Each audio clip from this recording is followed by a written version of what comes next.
Oi, pessoal. Vamos para a dica do dia. Vamos falar sobre umidade absoluta e umidade relativa, um tema extremamente relevante em prova, e não só pela relevância em prova, mas também entender a umidade como elemento fundamental para estudar os fenômenos climáticos e associar também a qualidade de vida de uma determinado local, de uma determinada população.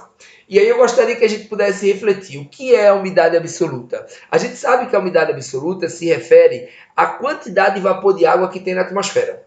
E essa quantidade de vapor de água que tem na atmosfera, ela não pode atingir qualquer valor, porque ela tem um limite. Como a história era, sim, amores. O ar, ele não suporta qualquer quantidade de vapor. O ar tem um limite associado ao vapor de água que pode existir. Então a gente entende que a umidade absoluta é uma maneira de representar verdadeiramente a quantidade de vapor de água que tem no ar. Porém, essa quantidade ela está associada a um limite de saturação. E esse limite de saturação equivale a 4% do ar. Aí o cara, entendi. Então a umidade absoluta no ar é no máximo 4%? É, no máximo 4%.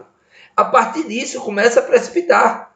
Então, cara, deixa eu te fazer uma pergunta. O que seria a umidade relativa? A umidade relativa é comparar com esse máximo? É isso. A umidade relativa é comparar com o máximo que eu posso ter, que é justamente 4% do ar. Então, quando o cara chega na questão e diz que a umidade relativa do ar é 25%, ele está falando de 25% de 4, que é o máximo, que equivale a 1% de umidade absoluta. Então, a umidade relativa está associada ao valor máximo, ou seja, 4% de vapor de água na atmosfera equivale a 100% de umidade relativa. E é nesse momento que a gente entende que a umidade relativa está associada ao máximo. Cuidado com essa dica. Preste atenção nisso. E é importantíssimo que vocês comecem a construir essa ideia comigo. Porque, por exemplo, quando a umidade relativa do ar está alta, a gente está mais próximo da saturação. Quando a umidade relativa do ar está baixa, a gente está mais distante da saturação. Se a umidade relativa do ar estiver baixa, o que é que acontece? Acontece, obviamente, que a pressão que atua sobre o nosso corpo é menor. Porque, obviamente, você tem menos vapor de água na atmosfera.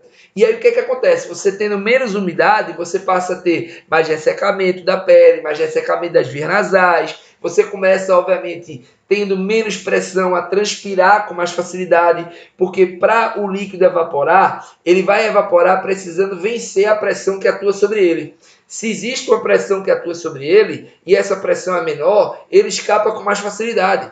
Então, se a umidade relativa do ar é baixinha, eu escapo mais facilmente, eu transpiro mais, eu tenho mais ressecamento da via nasal, eu tenho mais, obviamente, problemas em relação à pele mais ressecada. Mas se a umidade relativa do ar for muito alta, próxima à saturação, o que é que acontece? A pressão aumenta sobre a gente. E aí eu não consigo transpirar com tanta facilidade, porque obviamente eu precisaria vencer uma pressão maior. E como eu não consigo transpirar com facilidade, eu sinto aquele abafado, aquela condição de obviamente não conseguir suar. E aí é por isso que a gente diz: eita, como tá aqui esse mormaço, esse calor, essa visão cultural, até corriqueira que a gente usa. Eita, que calor danado, que abafado danado, é porque provavelmente a umidade relativa do ar está muito alta, a gente não está conseguindo transpirar com facilidade, não está conseguindo regular essa temperatura corporal e, obviamente, dá essa condição de desconforto para a gente. Tá?